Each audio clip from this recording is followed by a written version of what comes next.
सगळ्यात महत्वाचं म्हणजे आपल्या सगळ्यांना एका सूत्रात बांधण्याचं काम ज्यांच्या मृदंगाच्या माध्यमातून होतंय. जसा भैया एखादा अरबी घोडा असतो, अरबी घोड्याला पहिली तोड नव्हती ना आताही तोड नाही ना, जातीवान.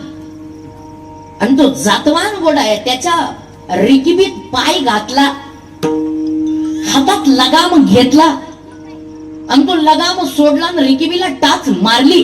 मारल्याबरोबर असा तो घोडा भिरकावतो, घरकन डोळ्याचं पातळ लवतं ना लवतं तोच असा पळतो की ज्याने रिकीब सोडली त्याच्याही हाती लागत नाही. असा जसा तो वेगवान जातीवंत, तसा हा वेगवान आणि जातीवंत मृदंग ज्यांच्या माध्यमातून आपल्याला ऐकायला मिळतोय ते आदरणीय मृदंगाचार्य प्रल्हादजी दादा.